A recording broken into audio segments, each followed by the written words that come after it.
조기 대선이 치러질 가능성이 높아졌고요. 경기에서도 좀 빨라질 가능성이 있어요. 60 전에 대선이 치러질 가능성이 생겼다고 봐요.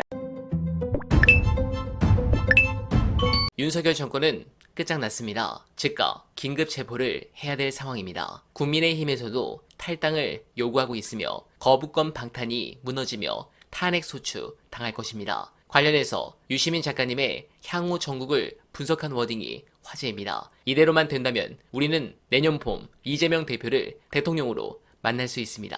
영상 보시고 이어가 보겠습니다. 제일 유력한 가설은 뭐 어제 마신 술이 덜 깬 상태에서 했다든가 예. 초저녁에 마신 술이 과해서 했다든가 그럴 수도 있겠죠. 이게 이제 비상계엄 발표를 할 때 그 방송사 지상파 방송들이 생중계를 못했잖아요. 그 정도로 이게 준비 없이 된 거거든요. 그러니까 이거는 합리적으로 설명할 수 있는 어떤 과정을 거친 것은 아니지 않을까. 예, 그렇게 보입니다. 예. 그렇게 봅니다. 그러면 이제 향후 정국에 대해서 이제 얘기를 자연스럽게 좀 해볼 예. 필요가 있겠는데 결국에는 뭐 탄핵 정국으로 이제 갈 수밖에 없는 상황이다. 그렇게 보십니까?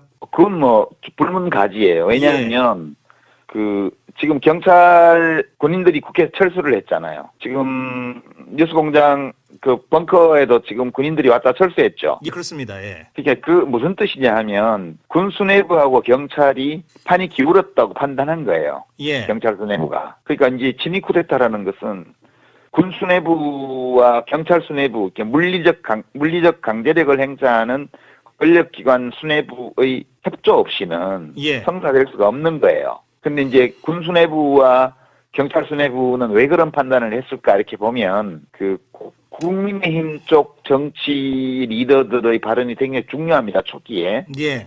한동훈 대표가 명기위헌이라고 얘기했고요. 예. 그다음에 홍준표 시장이 왜 이러는지 모르겠다. 이것 때문에 정권제에서 물 건너간다. 이런 얘기를 했고요. 안철수 의원도 부정적인 얘기를 했죠. 좀 어설프긴 하지만. 예. 오세훈 진짜 서울시장이 반대를 명확히 했고요. 예. 이거는 윤석열 대통령을 만들어내었던 보수 대연합이 완전 해체됐다는 뜻이에요. 그러니까 이렇게 됐기 때문에 뉴스를 다 보잖아요. 군 수뇌부와 경찰 수뇌부도. 그러니까 여기서 이쪽으로 가담했다가는 내 목숨이 더럽다. 이렇게 판단한 거거든요. 그러니까 이 상황은 더 이상 국민의힘 쪽 국회의원들도 이 사람을 대통령으로 그냥 놔둬서는 우리가 왜 더럽다라는 판단을 할 수밖에 없어요. 그러면 탄핵 정국으로 가는 것뿐만 아니라 이제 국민의힘 의원들도 그쪽 방향으로 갈 수밖에 없다. 그럼요. 예. 이거는 그 사람들도 최소한의 애국심은 있거든요. 그래서 저는 연내 탄핵될 가능성이 대단히 높다 이렇게 보고 있습니다. 예, 연내 탄핵될 가능성이 대단히 높다라는 것은 뭐 지금 연내라고 하면 지금 한 달도 안 남은 상황이라서 그렇습니다. 이게 지금 하루라도 놔둘 수가 없어요. 대통령실에 이 사람을.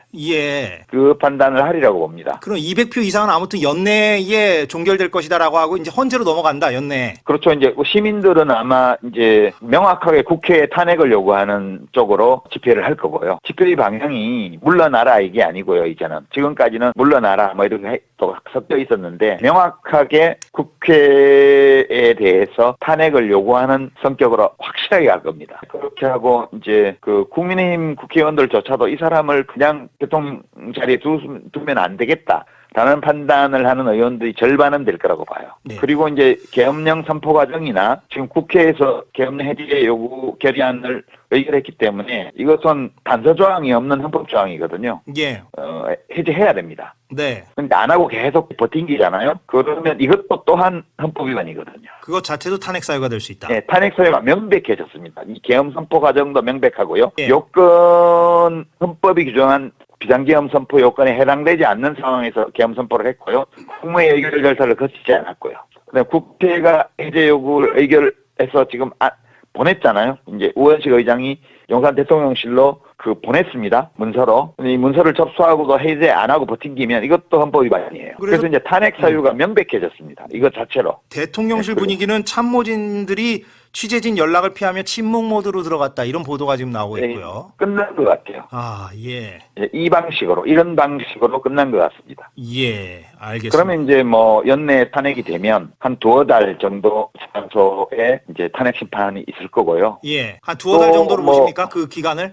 근데 제가 보기엔 더 짧아질 수도 있습니다. 아, 오히려 이건 너무 박근혜 대통령 때와는 달리 예. 이 범죄의 증거, 헌법 위반과 법률 위반의 증거가 너무 명확하게 지금 드러나 있기 때문에 헌법재판소 심의 과정이 짧아질 수도 있습니다. 아, 예. 예, 그러면 이제 조기 대선이 치러질 가능성이 높아졌고요. 예, 유 작가님 말씀대로라면 내년 상반기에 치러진다는 얘기가 됩니다. 조기 대선이. 상반기에서도 좀 빨라질 가능성이 있어요. 60일 이내에 이제 탄핵이 될 경우에는 60일 이내에 대선을 해야 되기 때문에 더워지기 전에 대선이 치러질 가능성이 생겼다고 봐야죠. 아, 예. 전국에 참 어마어마한 변수가 생겼습니다. 예, 아무튼. 지금은 이게 금류입니다. 금류를 탔고요. 국회를 압박할 겁니다. 시민들이. 이제는 집회를 광화문이 아니라 의도에서 할 가능성이 높아졌습니다. 예, 어떤 말씀인지 2016년처럼요. 예, 이제 국회를 향해서 이제 요구하게 된다라는 얘기고. 왜냐하면 헌법 절차가 있기 때문에. 이렇게 자연스럽게 인터뷰를 마무리해야 되는데 제가 도돌이표로 처음으로 돌아가는 감도 없지 않아 있습니다만 도대체 그래서 이해가 좀 안 가는 측면이 있어서 이게 도대체 왜 대통령이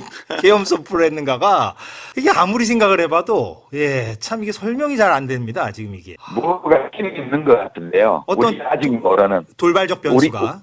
우리 국민들은 아직 모르지만 윤석열 대통령과 김건희 씨는 알고 있는 어떤 문제가 있는 것 같아요. 아, 참, 알겠습니다. 그게 뭐 이렇게 늦은 시각에 연결해 주셔서 너무너무 고맙습니다. 별 말씀을요. 누가 지금 잘 수 있겠습니까? 네, 공감합니다. 그러나 절대 방심하면 안 됩니다. 코너에 몰린 두창이가 무슨 일이라도 할 수 있고 더 중요한 것은 지지율이 1%라도 내려올 생각 자체가 없기 때문에 굉장히 다방면으로 극심한 저항을 할 것입니다.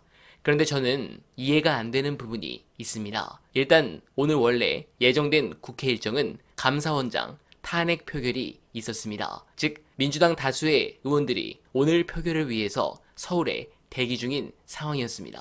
그런데 하필 민주당 의원들이 즉각 여의도로 올 수 있는 상황인데 이런 짓을 했다면 크게 두 가지, 술을 거하게 마셨거나 또는 계엄을 안 하면 탄핵 당하거나 둘 중 하나라고 밖에 볼 수 없습니다. 그런데 두창이 영상을 많이 본 언알바 입장에서는 어제는 정신을 잃을 정도의 과음으로 보기 어려웠습니다. 발음이나 기타 상황을 보면 말이죠. 그렇다는 것은 확실하지 않지만 명태균 폰이 어디로 넘어갔나 이런 생각도 듭니다.